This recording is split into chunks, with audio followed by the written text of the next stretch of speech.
الحمد لله رب العالمين والعاقبة للمتقين ولا عدوان إلا على الظالمين وأشهد أن لا إله إلا الله وحده لا شريك له ولي الصالحين وأشهد أن محمدا عبده ورسوله وصفيه من خلقه وخليله سيد الأولين والآخرين اللهم صل عليه وعلى آله وصحبه ومن اتبعهم بإحسان إلى يوم الدين أما بعد. Mes chers frères et sœurs, on continue toujours notre série sur qu'est-ce que l'islam. Et aujourd'hui avec l'aide d'Allah Tabaraka wa Ta'ala, notre thème est l'islam et l'environnement. L'islam et l'environnement. Mes chers frères et sœurs, Allah Tabaraka wa Ta'ala a défini les actions pour lesquelles l'être humain a été créé. Allah Tabaraka wa Ta'ala a dit « Wasta'amarakum fiha » il vous l'a fait peupler. Il nous a donc créé pour peupler la terre. « Wal-ibada kadhalik » المذكورة في قوله تعالى وما خلقت الجن والإنس إلا ليعبدون. Nous sommes sur terre pour l'adorer et ça c'est l'objectif principal. Je n'ai créé les djinns et les hommes que pour qu'ils m'adorent. Et également Allah Tabaraka wa Ta'ala il nous parle de quoi? De la lieutenance, d'être les gérants sur terre. وَيَسْتَخْلِفَكُمْ فِي الْأَرْضِ فَيَنْظُرَ كَيْفَ تَعْمَلُونَ.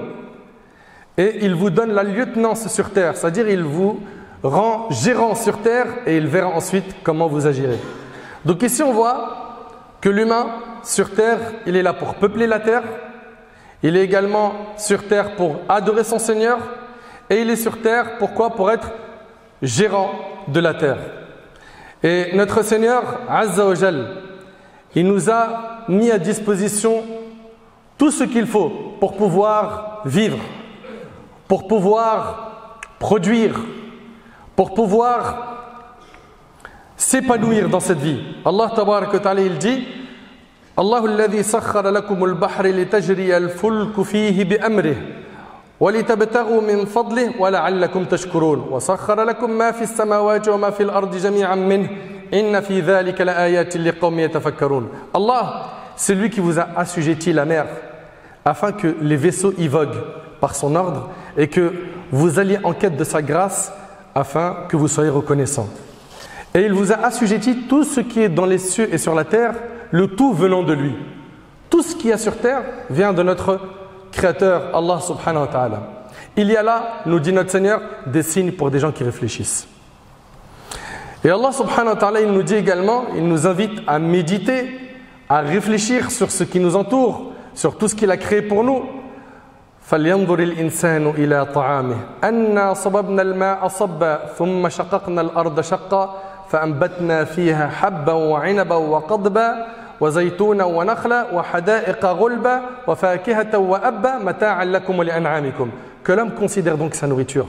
C'est nous qui versons l'eau abondante, puis nous fendons la terre par fissures et faisons pousser grains, vignobles et légumes, oliviers et palmiers, jardins touffus, fruits et herbage pour votre jouissance, vous et vos bestiaux. Pour votre jouissance, vous et vos bestiaux. On a besoin de méditer sur tous les bienfaits qui nous entourent afin d'être reconnaissants vers notre Créateur. Allah Tabaraka wa Ta'ala dit وَلَقَدْ مَكَّنَّاكُمْ فِي الْأَرْضِ وَجَعَلْنَا لَكُمْ فِيهَا مَعَايِشَ قَلِيلًا مَا تَشْكُرُونَ. Certes, nous vous avons donné du pouvoir sur terre et nous vous y avons assigné subsistance, mais vous êtes très peu reconnaissants. Mais hélas, l'humain n'a pas pris soin de la terre dans laquelle il vit.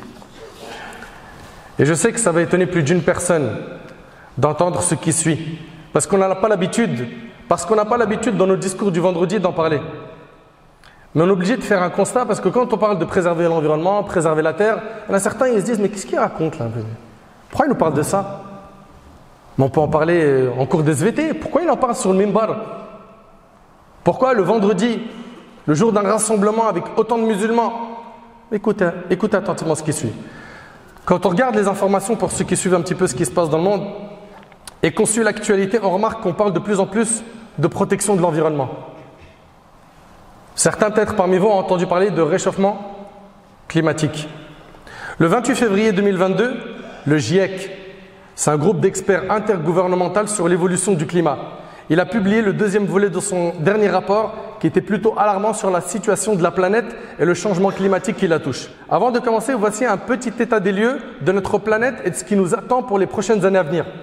Selon le rapport, la température de la planète devrait augmenter de 1,5 degré dès 2030, soit 10 ans plus tôt que la précédente prévision du GIEC. Et ces hausses de température conduiront à des températures extrêmes plus fréquentes et accroîtront le risque de forte sécheresse. Et pour vous parler concrètement, on l'a vu cette année en France, en été. L'été dernier, on a eu une sécheresse sans précédent. Également, dans ce rapport, on y voit que le niveau des océans s'est élevé de 20 cm depuis un siècle. Tu vas me dire, mais pourquoi tu me parles de 20 cm sur un océan? Ça me concerne en quoi tout ça? Écoute, juste écoute. Ce qui, dans plusieurs années, peut provoquer la disparition de plusieurs îles et de plusieurs villes. Tu comprends maintenant le danger? Essaye d'imaginer que tu habites dans ces îles ou dans ces villes. Et dans quelques années, ça y est, c'est la disparition de ces endroits. Des chercheurs américains ont établi qu'une espèce animale sur 6 pourrait disparaître si le rythme actuel des émissions de gaz à effet de serre se produit. Ces gaz sont principalement le dioxyde de carbone, le CO2, avec l'utilisation massive des énergies fossiles, le pétrole, le charbon, le gaz, mais aussi du méthane avec l'agriculture intensive et les décharges, les poubelles. En cause également la déforestation, les forêts ayant un rôle de captage du dioxyde de carbone. Les forêts jouent un grand rôle. Vous avez peut-être entendu parler de la forêt amazonienne qui a brûlé en 2019 avec plus de 40 000 départs de feu de janvier à août 2019 et qui a eu un impact catastrophique sur l'écosystème. Également, la Banque mondiale estime que d'ici 2030, écoutez bien, il y aura une explosion de la pauvreté. La Banque mondiale estime, dans un rapport publié en novembre 2015, que plus de 100 millions de personnes pourraient basculer dans l'extrême pauvreté si les objectifs de réduction des gaz à effet de serre ne sont pas tenus. Aujourd'hui, on vit une époque où des entrepreneurs déversent des déchets nocifs de leurs activités productives dans les lacs ou les rivières. Leurs déchets, ils les jettent dans les lacs, ils les jettent dans les rivières, sans se soucier de leur effet dramatique sur les animaux, les plantes et les êtres humains. La terre est dépouillée de ses minéraux et laissée impropre à l'utilisation. Et écoutez bien, s'il vous plaît, une telle violation de la nature est diamétralement opposée à l'éthique du tawhid, qui la condamne dans les termes les plus clairs. Allah tabaraka wa ta'ala, il dit dans le Coran: ظهر الفساد في البر والبحر بما كسبت أيدي الناس ليذيقهم بعض الذي عملوا لعلهم يرجعون. La corruption est apparue sur la terre et dans la mer à cause de ce que les gens ont accompli de leurs propres mains. On subit ce qu'on a fait. Cette corruption qu'il y a autour de nous, l'homme en est le principal responsable. Quand on traite de ce sujet avec vous, on n'est pas en train de le traiter parce que c'est une mode, parce que c'est tendance, parce que les gens en parlent, parce que c'est culturel, c'est lié à la culture du pays. Non, nous si on en parle, c'est parce que notre religion nous demande de préserver l'environnement. Et on va voir plein de textes qui traitent de ce sujet, plein. Subhanallah, le titre de nombreuses sourates du Coran renvoie à l'écosystème qui entoure l'humanité. Le titre, écoutez bien, de nombreuses sourates, les chapitres du Coran renvoient à l'écosystème qui entoure l'humanité. On n'a pas une sourate qui s'appelle la vache, les bestiaux, al-an'am, al-fil, l'éléphant, le soleil, l'étoile, la lune, pour ce dont regorge le cosmos, la rivière de Kawthar, le mont Tour, le tonnerre, le tremblement de terre, az-zalzala, la caverne, al-kahf comme élément naturel, l'argile, le fer comme matière première, etc. Allah tabaraka wa ta'ala, il nous dit dans le Coran: Inna ja'alna ma 'ala al-ardi zinatan laha linabluwahum ayyuhum ahsanu 'amala. Nous avons placé ce qu'il y a sur la terre pour l'embellir. Regardez ce qu'Allah nous dit, notre maître, notre créateur. Nous avons placé ce qu'il y a sur la terre pour l'embellir, pour embellir la terre, afin d'éprouver les hommes et afin de savoir qui d'entre eux sont les meilleurs dans leurs actions. Subhanallah. Mes chers frères, mes chères sœurs, la religion nous a enseigné des principes qui permettent de respecter l'environnement, et là, rentrons dans les solutions concrètes. Premièrement, on n'a pas le droit de détruire l'environnement. On n'a pas le droit, nous, d'être des sources de corruption sur terre, de destruction sur terre. Et Allah tabaraka wa ta'ala nous met en garde contre quoi? Contre le fait de corrompre la terre. Il nous dit azza wa jal: وَلَا تُفْسِدُوا فِي الْأَرْضِ بَعْدَ إِصْلَاحِهَا. Et ne commettez pas de la corruption sur la terre après sa réforme. Concrètement, qu'est-ce que chacun d'entre nous peut faire pour préserver la terre? 1. et ça c'est un point très important, c'est de surveiller sa consommation et de ne pas être dans l'excès dans la consommation. Et ce point-là, wallahi al-azim, il est trop important. On est des très très grands consommateurs. On consomme à l'excès, on mange à l'excès, on boit à l'excès, on fait tout malheureusement à l'excès. Allah tabarak wa ta'ala dit dans le Coran, Kulu washrabu wa la tusrifu. Mangez et buvez et ne commettez pas d'excès. Et le prophète sallam a dit, dans le hadith rapporté par Tabarani d'après Abu Umam al-Bahili radiallahu anhu, il y aura dans ma communauté des hommes qui mangeront diverses variétés de nourriture, qui boiront diverses variétés de boissons, qui se vêtiront de diverses variétés d'habits et s'exprimeront avec éloquence. Ceux-là sont les plus mauvais de ma communauté. Ce hadith met en garde contre l'excès de nourriture. Il n'est pas en train de parler simplement de gens qui vont manger et boire. Tout le monde a besoin de manger et de boire. Mais ce hadith met en garde contre l'excès de nourriture, car il est la source de beaucoup de maux. MAUX, problème de santé, fainéantise, accentuation anormale des envies sexuelles et j'en passe. Donc ici on voit que nos textes nous demandent de faire très attention à ne pas commettre des excès dans les dépenses, dans la consommation. Allah tabarak wa ta'ala nous dit également وَلَا تُبَذِّرْ تَبْذِيرًا إِنَّ الْمُبَذِّرِينَ كَانُوا إِخْوَانَ الشَّيَاطِينَ. Et ne gaspille pas indûment, car les gaspilleurs sont les frères des diables. Nous, on n'a pas le droit de gaspiller, de dépenser à l'excès comme on le voit aujourd'hui. Et rapidement, quelques solutions très concrètes. Et je vous demande s'il vous plaît de prendre ce sujet au sérieux. Barakallahu fikum. Ce qui nous sera demandé, Inch'Allah, à chacun d'entre nous, c'est de faire très attention à notre consommation. Quand on parle de consommation, on parle de quel type de consommation? On va parler de consommation d'énergie, consommation également de viande, d'aliments. Faites très attention à ces points. Pour ce qui est de la réduction de la consommation d'énergie, il y a des comportements à adopter, comme quoi? Évitez par exemple de surchauffer votre maison. Pour ceux qui contrôlent le chauffage, faites attention à la surchauffe. Également, vous pouvez également éteindre les appareils électriques dont vous ne vous servez pas et débrancher ceux qui fonctionnent sur batterie une fois qu'ils sont chargés. Également, privilégiez d'acheter des ampoules basse consommation qui consomment 5 fois moins d'énergie et qui durent 8 fois plus longtemps. Pour ce qui est de la consommation d'eau, ne pas gaspiller l'eau inutilement. Fermez le robinet entre 2 utilisations.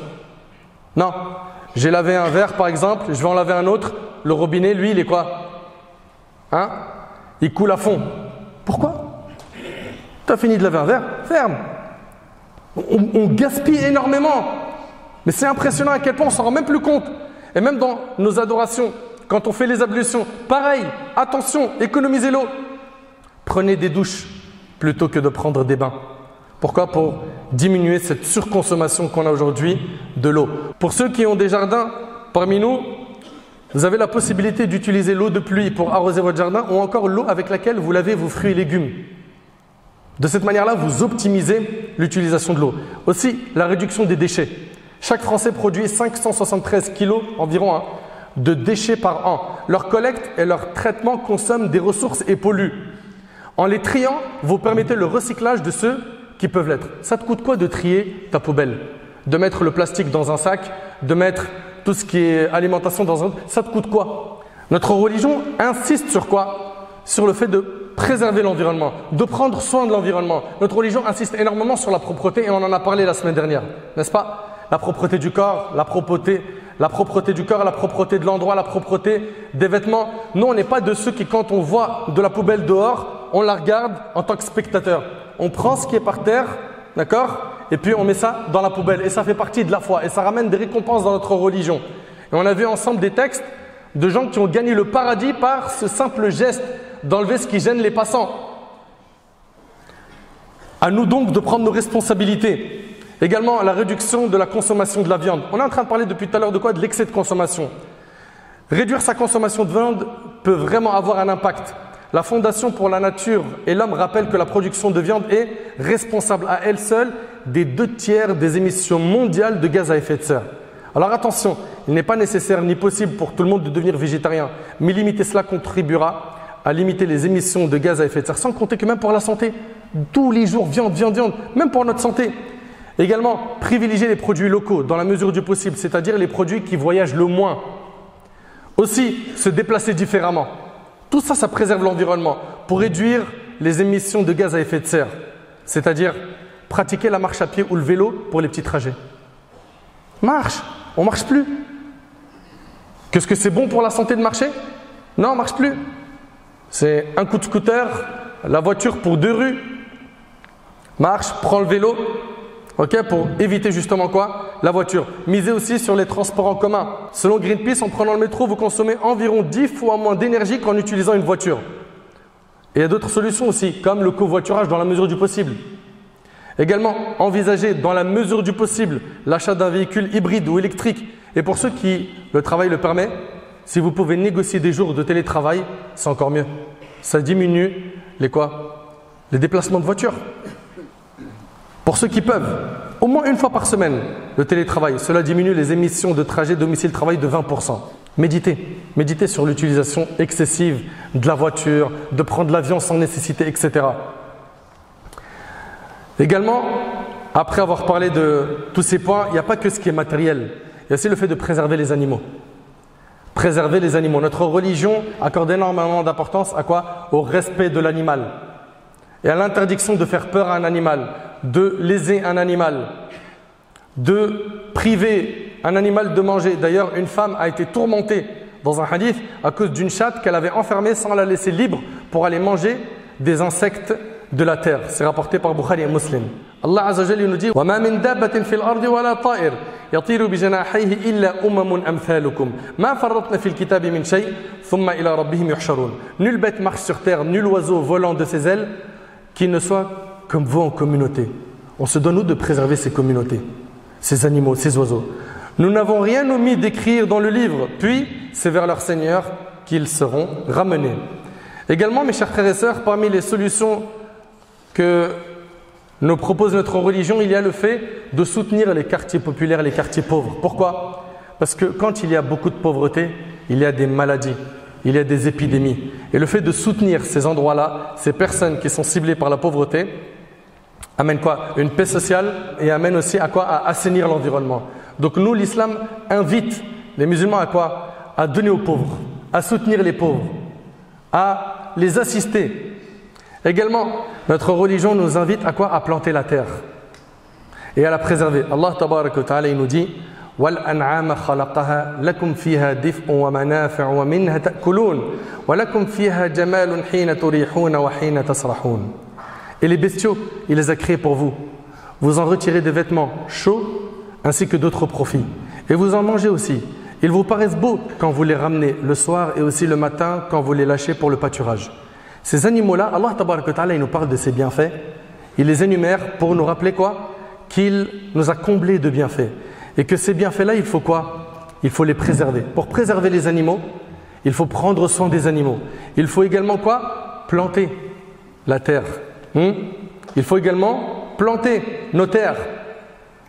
Le prophète, alayhi salatu wassalam, il dit, écoutez bien ce hadith rapporté par Muslim, toutes les fois qu'un musulman plante un arbre et qu'un être humain, une bête ou un oiseau en mange, il se voit inscrire autant d'aumônes jusqu'au jour de la résurrection. Subhanallah.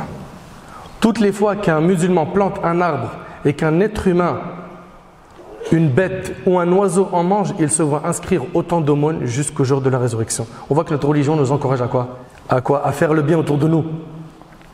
Mes chers frères et mes chères sœurs, et ça c'est le dernier point avec lequel on va terminer, parmi les points qui sont très importants, et ça c'est un point purement spirituel qui nous concerne nous les musulmans, parmi les points qui sont importants pour préserver l'environnement, il y a quoi? Il y a le fait de s'écarter des péchés. S'écarter des péchés. Plus les gens vont désobéir à Allah, plus ils vont s'adonner au péché, moins ils jouiront des bienfaits de leur Seigneur. Ici, nous avons pas mal de textes. Parmi ces textes-là, on a le hadith rapporté par Ahmad selon Thawban. Certes, le serviteur est privé de la subsistance à cause de ce qu'il commet comme péché. Et Allah tabaraka wa ta'ala, il dit: وَضَرَبَ اللَّهُ مَثَلًا قَرْيَةً كانت آمنة مطمئنة يأتيها رزقها رغدا من كل مكان فكفرت بأنعم الله فأذاقها الله لباس الجوع والخوف بما كانوا يصنعون. Et Allah propose en parabole une ville. Elle était en sécurité, tranquille. Sa part de nourriture lui venait de partout en abondance.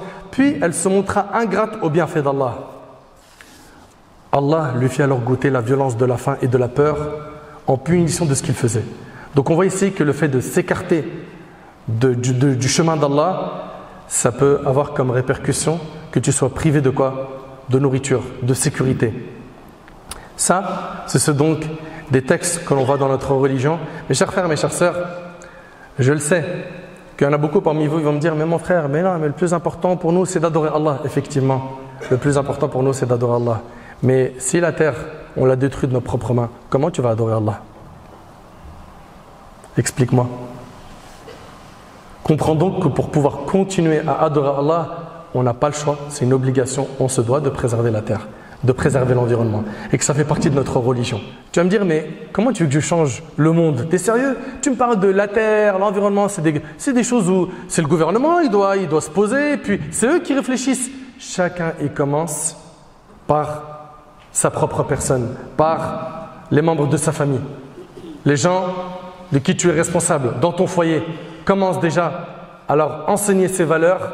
Faites le nécessaire et si chacun fait bien son travail, bi'idhnillah, cette responsabilité sera assumée. Soyons donc des acteurs positifs face à l'environnement et ne sémons pas le désordre et ne détruisons pas cette magnifique terre. Ce message, je le répète, Wallahi al-Azim, si j'en ai parlé, c'est parce qu'on a tellement de textes dans la religion qui en parlent et on a tellement un écart, un manquement par rapport à la mise en pratique de ces contenus que vous avez entendus que je me suis dit, il faut aujourd'hui adresser ce message à nos chers frères en espérant aussi que ça soit utile à nos concitoyens, qu'Allah tabarak wa ta'ala nous utilise dans le bien, qu'Allah subhanahu wa ta'ala nous accorde une bonne compréhension de la religion, qu'Allah subhanahu wa ta'ala fasse de nous des acteurs positifs là où on se trouve.